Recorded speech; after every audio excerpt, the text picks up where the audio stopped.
दुख के ऊपर। हाँ आ जाओ आ जाओ, चढ़ा लो, नारियल चढ़ा लो। बाहर की राशि है, बेटी की राशि, बेटी का आप चढ़ा रहे हैं शरीफा।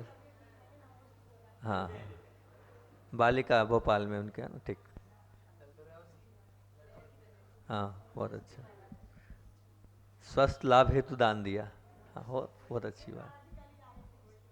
हाँ, दुख पर अपनी चर्चा चल रही थी और अलग अलग खूब सारे बिंदुओं पर हम चर्चा करते ही जा रहे हैं, चर्चा करते ही जा रहे हैं। एक आज और एक अलग बात पर, दुख प्रकरण तो वही है अभी, दुख ही, उस पर एक अलग बात पर आपका ध्यान आकर्षित करूंगा। हमारे आगम में पूर्व आचार्यों ने अनेक ग्रंथों का लेखन किया है और हम लोग उसका आंदोलन भी करते हैं, पढ़ते भी हैं, स्वाध्याय भी करते हैं। स्वाध्यायशील लोग उसको पढ़ने के बाद अपने हृदय में आत्मसात भी करते हैं। तो उन जब प्राचीन आचार्यों की लिपि को हम देखते हैं तो उसमें 3 ऐसे प्रमुख सूत्र हैं और वो आपने हजारों बार सुने होंगे। वो हजारों बार सुने तो होंगे, लेकिन हमने उनको कितना आत्मसात किया है अपन समझते हैं। दुख पर अपना बहसेगा, उसकी चर्चा नींव दुख हैगी। सबसे पहला सूत्र है मित्ति में शव भूदेशु। मित्ति में शव भूदेशु का अर्थ आप लोग जानते हैं, इस जगत के जितने भी प्राणी हैं सब जीवों के साथ मेरी मैत्री भाव हो। प्रत्येक प्राणी के साथ मैत्री का संबंध पूर्व आचार्यों ने कहा है। तो ये सूत्रात्मक चीज हैगी, मित्ति में शव भूदेशु। चाहे इसको आप मंत्र मान लो, चाहे आप इसको सूत्र मान लो, चाहे इसको आप सब कुछ मान लो, लेकिन बहुत कुछ इस सूत्र में छिपा हुआ है। मित्ति में सब भूदेशु। मैंने 3 सूत्र निकाले हैं, पहला सूत्र आपके सामने रखा। दूसरा, सब खम्मा में सब जीवे, सभी जीवों को मैं क्या करता हूँ, क्षमा करता हूँ। अभी आपने क्षमावाणी पर्व बनाया, उसका आधार ये सूत्र ही था। क्या था, खम्मा में सब जीवाणु। ये दूसरा सूत्र आचार्य भगवान ने, चाहे आप मूलाचार को देख लो, चाहे आप प्रवचनसार को देख लो, कहीं ना कहीं एक गाथा मिली जाएगी। और हम तो उस दिन भी मैंने कहा था, क्षमावाणी वाले दिन, हम तो दिन में 3 बार इस गाथा को याद करते हैं, सबको क्षमा भी करते हैं और सबसे क्षमा भी मांगते हैं, एक इंद्री से लेकर पंचेंद्री तक। तो दूसरा अहम सूत्र है क्या, इस जगत के सर्व जीवों को मैं क्षमा करता हूँ। और तीसरा प्रमुख है वो हैगा शिवमस्तु सर्व जगत। शिवमस्तु सर्व जगत क्या अर्थ होता है महाराज जी, इस जगत के सर्व जीवों का शुभ हो, कल्याण हो। क्या हैगा, जितने भी जीव हैं इस जगत में, प्रत्येक जीव का, पर्टिकुलर मेरे मम्मी, मेरा बेटा, मेरे पापा, या मेरा परिवार, या मेरी समाज नहीं, मेरा गांव नहीं, यहाँ तो क्या कह रहे हैं आचार्य भगवान, सर्व जीवों का कल्याण हो। ये 3 सूत्र, ये 3 चीजें हैं।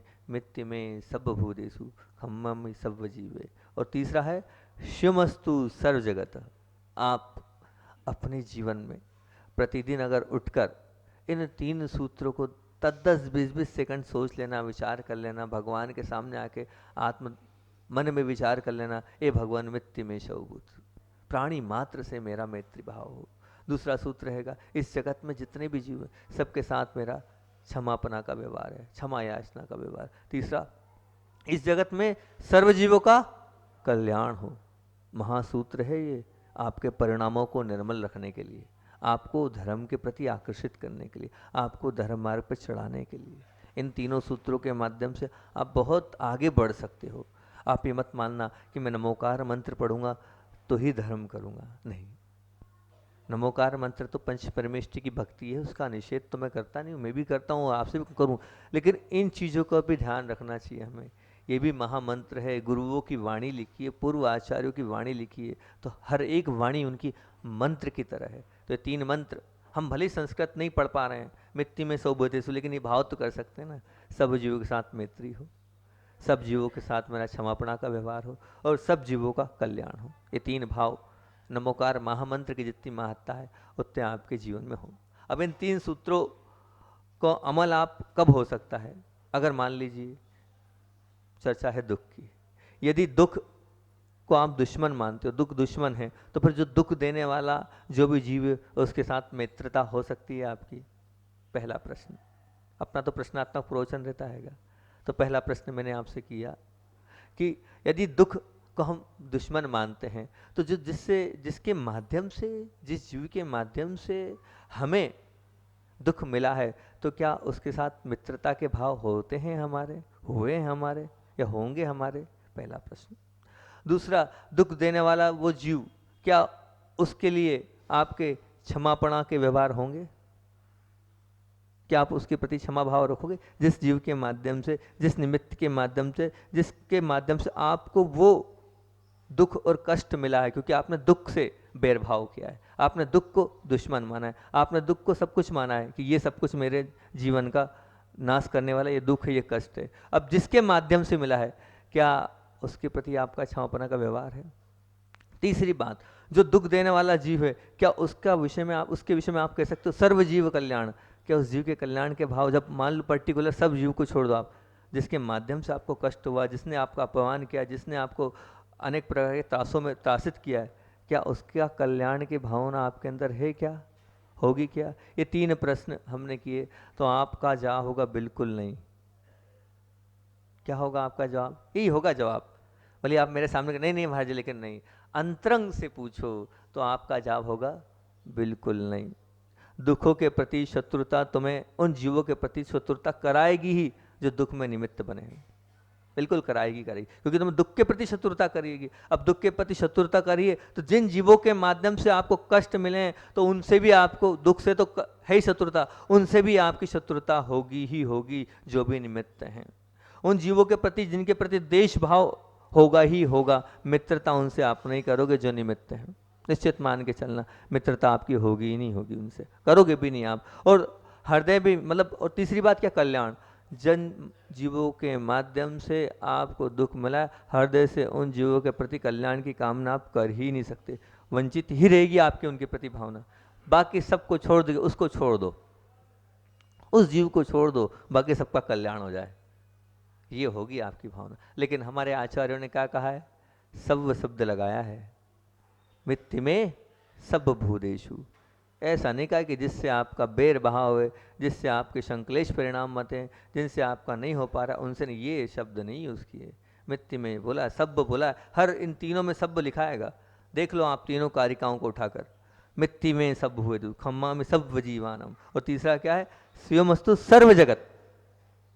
तो सर्व में सब आते हैं, सब आते हैं, तो तात्पर्य इसका स्पष्ट है कि जीव मात्र के प्रति हमारा मैत्री भाव हो, क्षमा भाव हो और कल्याण के भाव हो। यदि तुम इस बात को आत्मसात कर लोगे, तो करना चाहते हो तो एक बात ध्यान रखना, उसके लिए एक ही राजमार्ग है, एक ही मार्ग। क्या है राजमार्ग? उसका राजमार्ग तो एक ही है, दुखों के प्रति मैत्री भाव स्वीकार कर लो, दुखों के साथ मैत्री कर लो, हाथ बढ़ा लो और कह दो हाँ भैया ठीक है, हमें दुख से मैत्री करना है। और क्या, आपसे एक और बात रखता हूँ, फिर भी पूछता हूँ, अलग अलग जगत हैं और अलग अलग जगत की अलग अलग बातें हैं। मान लीजिए आपसे पूछता कि 2 और 2 कितने होते हैं, तो आप कहोगे महाराज जी 2 और 2 4 होते हैं। तो ये क्या है? ये गणित जगत का सार्वजनिक सत्य है कि 2 और 2 4 होते हैं। 2 और 2 5 कोई नहीं बोलेगा, और 2 और 2 3 कोई नहीं बोलेगा। तो ये क्या है? ये सत्य है, काय का गणित जगत का सार्वजनिक सत्य है कि 2 और 2 4 होते हैं। अब अगर दूसरी बात, कर्तव्य पालन के बारे में अगर कहेंगे, कर्तव्य पालन अगर कोई व्यक्तित्व कर रहा है तो वो क्या होगा? वो लोकप्रिय बनेगा, निश्चित तौर से वो लोकप्रिय बनेगा ही बनेगा। यदि व्यवहार जगत में, उसको क्या कहेंगे? ये व्यवहार जगत का सार्वजनिक सत्य है कि कोई अगर अपने कर्तव्यों का पालन कर रहा है बिल्कुल निष्ठा के साथ, तो हम क्या कहेंगे कि भैया ये बहुत व्यक्तित्व अच्छा है, उसकी आप प्रशंसा करे बिना नहीं रहेंगे। ये व्यवहार जगत का सार्वजनिक सत्य। कर्तव्य पालन से क्या? सबका कर्तव्य है। एक बहू का कर्तव्य क्या होता है?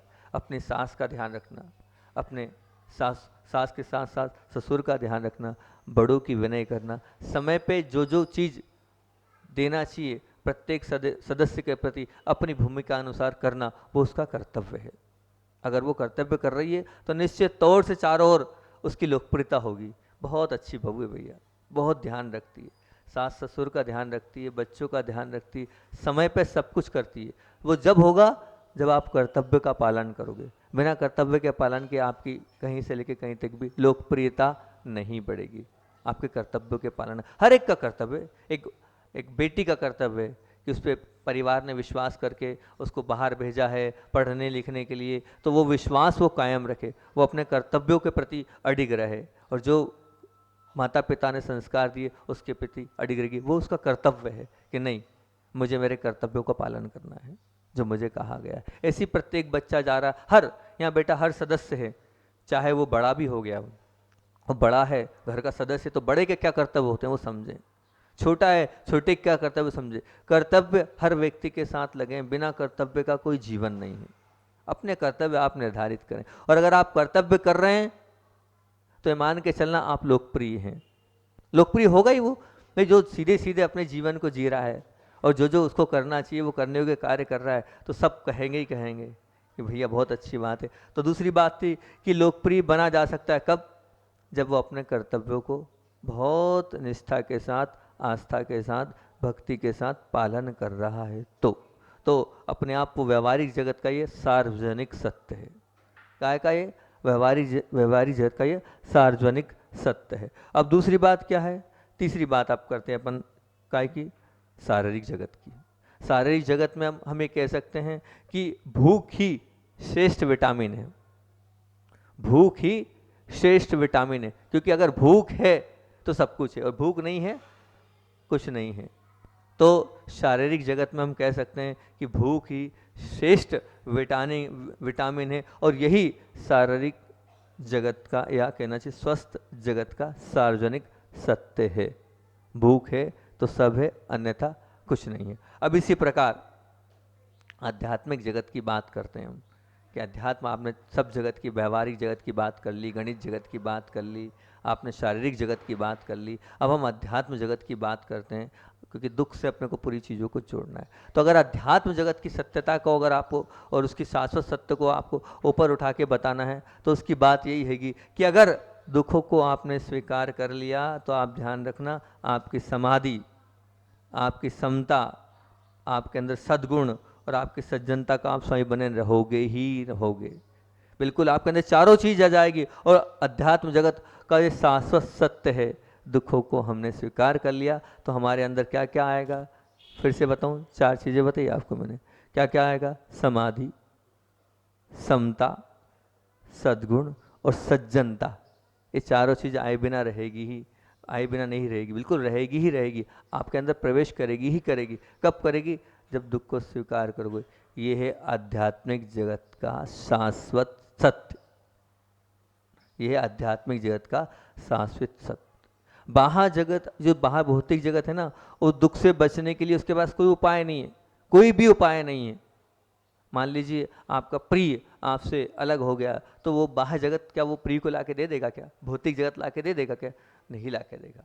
लेकिन अध्यात्मिक जगत कहता है उसको, दुख को आप मित्रता कर लो, उसके साथ आप अपने आप को स्वीकार भाव कर लो, और उसके साथ रहने की आप आदत डाल लो। तो ये क्यों, कौन कहता है, ये कहता है आध्यात्मिक जगत, ये कहता है हमारा धर्म कि आप उनको सहन करो। तो कह दो दुखों से आप स्वागत है, आओ।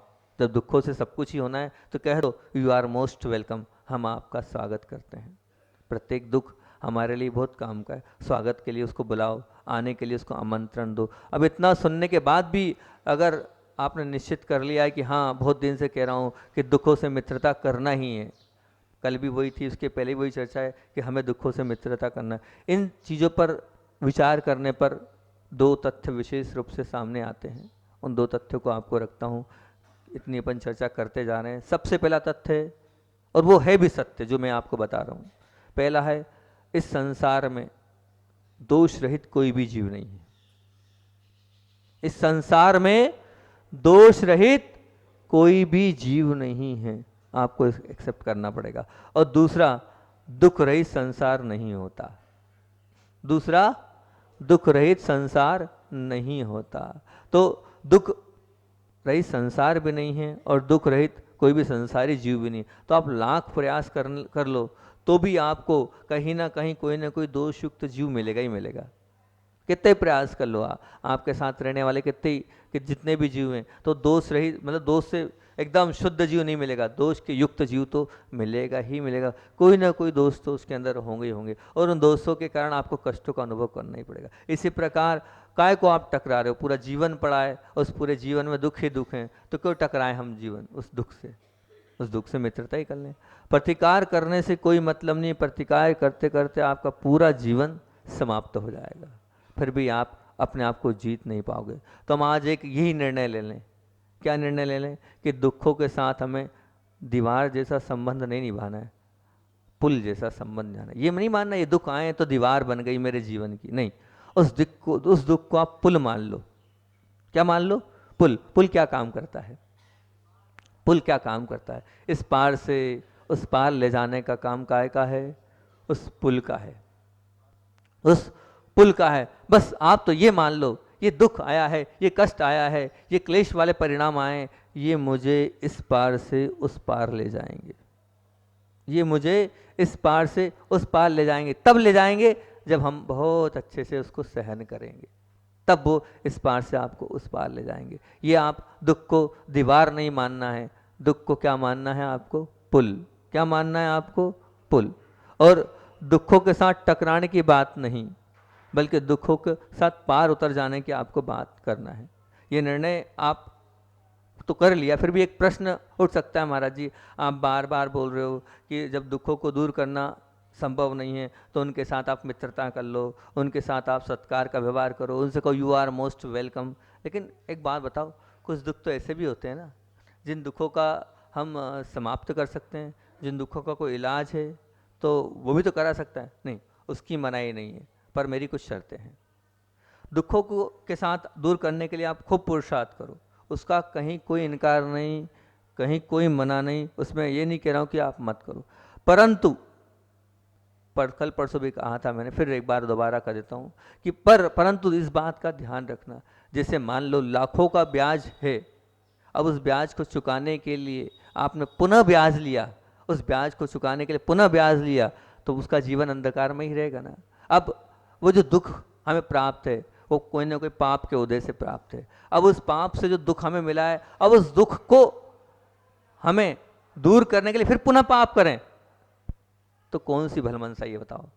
उस दुख, वो वैसे ही तो जो दुख मिला है वो पाप के उदय से मिला है, अब उस दुख को दूर तो करना है। मान लो हमारी गरीबी है, वो दुख मिला है, और उस गरीबी के लिए हम रिश्वत ले रहे हैं, पाप कर रहे हैं।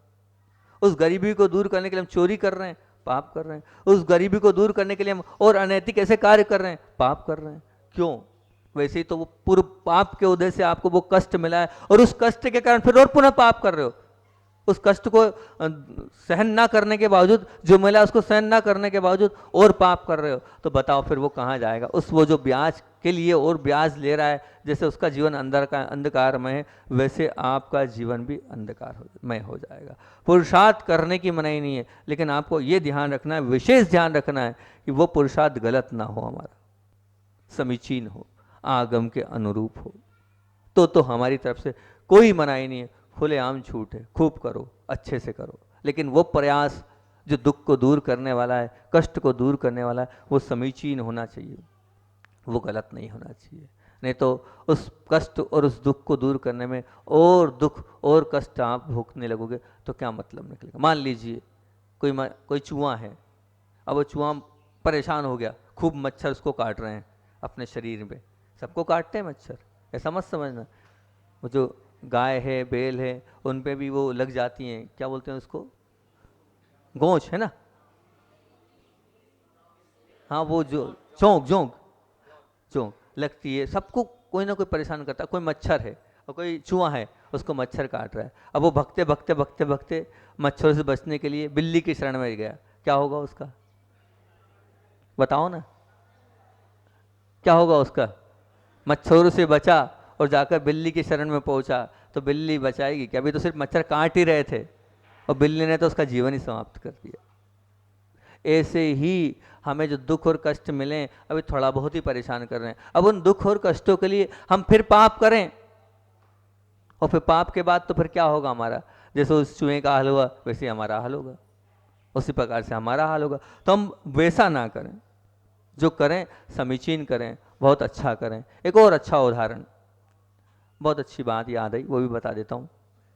जैसे मान लीजिए आम है, सबको शौक है आम खाने का, खाते हैं ना, खाते हो कि नहीं खाते हो? वो आम खाते हो आप, आम खाने के बाद बची हुई गुठली वापस से आम उत्पन्न होने की आपको शिक्षा दे ही रही कि ये आम की गुठली है, अगर आप इसको बो दोगे तो फिर पुनः सैकड़ों आम मिल जाएंगे उस आम की गुठली से। मतलब वो आम की गुठली बहुत कार्यकारी है, उस आम के माध्यम से आप अनेकों आम को उत्पन्न कर सकते हो। एक चीज़ हो गई। वहीं आप केला खाते हो, केला खाने के बाद क्या बचता हैगा? कुछ नहीं बचता, बल्कि छिलका भी किसी को गिरा देता हैगा। वो छिलका भी है ना, किसी को गिरा देता है। ये केले की स्थिति है। इसके माध्यम से मैं आपको कुछ समझाने का प्रयास कर रहा हूँ। तो एक आम है, उसको खाया, उसकी गुठली भी काम की है, वो भी आने वाले समय में और आमों को उत्पन्न करेगी। एक केला है, उसको खाया, लेकिन उसके खाने के बाद हमें कुछ भी नहीं मिलने वाला है। इसी प्रकार से आप जब भी सुख का अनुभव करो तो कैसे अनुभव करो, उसको किस प्रकार से भोगो, उस आम की तरह भोगो। किसकी तरह भोगो? आम की तरह। वो जो आम जैसे पुनः अनेकों आमों के लिए कारण है, तो जो सुख भोग रहे हो आज आप, आपके पुण्य से ये सुख मिला है, ये जो आप बहुत अच्छे से भोग रहे हो, वो अनेक आने वाले पुण्यों का कारण बने, अनेक सुखों की प्राप्ति का कारण बने। तब तो आपका ये सुख, आज सभी सुखी हैं, सब संपन्न हैं, सब अच्छे हैं। उन अच्छेपन का आप उपयोग करो और उसको आगे लेके लगाओ कि हाँ भैया मेरा शरीर मिला है, ये सुख है। शरीर सुख, निरोगी शरीर होना, हाथ पैर होना, ये भी बहुत बड़ा सुखपना है। अभी सुखपना मिला है, उसको अच्छे से लगाओ, भगवान की भक्ति में लगाओ, उसको लगाओ कि हाँ उपवास करना है, तप करना है, उसमें लगाओ। नहीं लगा रहे हो तो ये क्या कर रहे हो आप तो आम तो मिल गया है, अब वो केले वाला हाल कर रहे हो आप। कुछ नहीं मिलेगा तो मिला है उसका सदुपयोग करो। तो सुख मिला है उसको आप भोगो, लेकिन ऐसे भोगो कि आने वाले समय में उसका 100 गुना मिले, बिल्कुल 100 गुना मिले। आज बड़ी प्रसन्नता हुई मुझे। अंशुल को जानता हूँ मैं, जब से आया हूँ तब से उस बालक से परिचय हुआ, अंशुल से मेरा। और आप सब जानते हैं कैसी परिस्थिति के बालक है वो, और माँ भी किस प्रकार से मेहनत करती है। उस बालक ने मेरे को बड़ी प्रसन्नता हुई। शायद जिसने 11 लाख देंगे तो प्रसन्नता नहीं, उसके 11,000 रुपये प्रति वर्ष जो देना है वो मतलब हैसियत से ऊपर दिए उसने। आप जानते हैं उसकी क्या सैलरी है, वो कहाँ काम करता है। और वो व्यक्ति अगर आगे रह के कह रहा है कि मैं 11,000 रुपये साल के दूंगा, बहुत बड़ी बात है बंधुओं, बहुत बड़ी बात है, बहुत बड़ी बात। उसका दान सर्वस्व दान है। मैंने एक बार कहा भी था, वो छोटी सी कहानी आपको सुनाई थी कि एक संत था, उस संत के पास बड़े बड़े राजा महाराजा पहुंचते थे और अपनी भेंट देते थे, और संत ऐसा हाथ लगा देता था, फिर उस द्रव्य को चारों ओर बांटा जाता था, करुणा के क्षेत्र में जहाँ जिसको आवश्यकता दिया जाता था। और बड़े जो संत थे महान थे, सभी लोग, पूरा वहाँ का जो कस्बा उनको बहुत मानता था। जब भी वो पहुँचते थे तो लोग पहुँच जाते थे अपनी अपनी सामग्री के लिए, समर्पण के लिए। राजा महाराजा तो पहुँचे, सेठ साहूकार सब पहुँचते थे। पहले सुनाया था मैंने, फिर सुना देता हूँ। आज उस बच्चे के कारण वो चीज़ फिर याद आ गई। पुनः एक बूढ़ी माँ जिसके फटे हाल थे, और फटे हाल होने के बाद भी वह एक आम, उस आम को लेके पहुंची थी, और वो आम उसने रखा था। तो बाबा जी ने उसको बहुत मुस्कुरा के दोनों हाथ से आशीर्वाद दिया। और एक वहाँ पर एक सिद्धांत था कि हाथ लगाते हैं तो चीज़ स्वीकृत हो जाती है। तो बाबा जी ने उसको हाथ को दोनों हाथ से आशीर्वाद, दोनों हाथ से आम को हाथ लगाया और खूब मुस्कुरा के आशीर्वाद दिया। जितने राजा महाराजा और जितने सेठ साहूकार बैठे थे, और सब ने एक ही बात बोली थी। क्या बात समझ में नहीं आ रही है? ये रत्नों की थाल भरी है, और क्या क्या नहीं दिया बाबा जी के लिए हमने, बताओ। एक बार भी इतनी प्रसन्नता से आशीर्वाद नहीं दिया इनने, हैं? और ये जरा सा एक आम दिया है जिसकी कोई कीमत नहीं है, दोनों हाथ से आशीर्वाद, और दोनों हाथ लगा दिए बाबा जी ने। समझ में नहीं आ रही है। सब लोग बाबा जी के पास पहुँचे कि हे बाबा जी आखिर ऐसा क्या है, हम सब कुछ दे रहे हैं। तो उन्होंने कहा ध्यान रखना, तुमने अरबों रुपए में से एक जरा सी चुटकी दिया है, एक अरबों रुपए में से जरा सी चुटकी निकाल के दिए। उसके पास तो कुछ नहीं था, वही आम सब कुछ था, उसने सब कुछ भेंट कर दिया। जो सर्वस्व त्यागी है उसकी महिमा ज़्यादा है, जो सर्वस्व त्यागी है उसकी महिमा बहुत अधिक है भैया। उसने तो सर्वस्व अर्पण कर दिया, तुमने तो कुछ अर्पण नहीं किया। लगाओ दोनों का हिसाब, किसने कितना बड़ा त्याग किया। सब बिल्कुल चुप हो गए। हाँ हमने तो बहुत कुछ, बहुत नहीं के बराबर दिया उसके आगे, उसके पास उतनी संपदा थी, वही उसने ग्रहण किया था और वही उसने समर्पण कर। देखो उसकी स्थिति क्या है, कपड़े भी नहीं है उसके पास पहनने को, और उसने वो दे दिया दान में कि ये मेरी ओर से सब जगह करुणा में लगा देना। तो वही वो बालक, बहुत अच्छा लगा मुझे उसका दान, बड़ी प्रसन्नता है। अगर ऐसे लोगों ने बड़े बाबा के लिए, मंदिर के लिए दान दिया ना, तो वास्तविकता में अतिशयकारी बड़े बाबा का मंदिर बनेगा, क्योंकि इसका महत्व नहीं है, भावों का महत्व है। पैसा तो आ जाएगा, चिंता मत करना, कहीं से भी जाए, लेकिन ऐसे लोगों का द्रव्य आए, कहीं मना मत करना कि छोटी सी राशि यहाँ तो लाखों करोड़ों वाले आएंगे, नहीं नहीं, 11 रुपए वाले की भी कीमत रखना, बिल्कुल 1 रुपए की भी कीमत रखना, उसके भावों की कदर करते हैं हम। बहुत अच्छा लगा, बहुत प्रसन्नता हुई, विशेष आशीर्वाद मैंने इसीलिए दिया, मुस्कुराहट इसीलिए चेहरे पे थी मेरी, जैसे उस बाबा के हाथ में बाबा जी ने मुस्कुरा करके आशीर्वाद दिया, और बहुत वैसे मैं भी उसको बिल्कुल मुस्कुरा के आशीर्वाद दे रहा हूँ, याद आ गई तो वो बात बता दी। और दूसरी बात, अपनी बात चल रही थी काय पर, आम पर, अब अभी एक आम वाली बात हो गई, अब है बात दुखों की।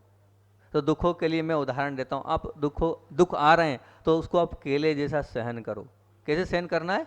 केले जैसे, केले खाते हैं और खाने के बाद कुछ नहीं बचता हैगा, उसकी कोई गुठली नहीं है, बचती क्या, कुछ नहीं बचता ना केला खाने के बाद। वैसे ही आपके जीवन में अगर दुख आ रहे हैं, उन दुखों को आप उसी प्रकार, जैसे केले खाकर कुछ नहीं मिले, वैसे उस दुखों को सहन करो, सहजता से, समता से, सरलता से, तो आने आने वाले समय में उस दुख के कारण कोई कष्ट आपको अनुभव नहीं होगा, क्योंकि कोई संतति ही नहीं बचने दिया आपने, उसको बड़े समता भाव से आपने स्वीकार कर लिया, और स्वीकार कर लिया तो निश्चित कुछ बचा ही नहीं, सब कुछ समाप्त हो गया। जब सब समाप्त हो जाएगा तो आपका कल्याण निश्चित तौर से होगा।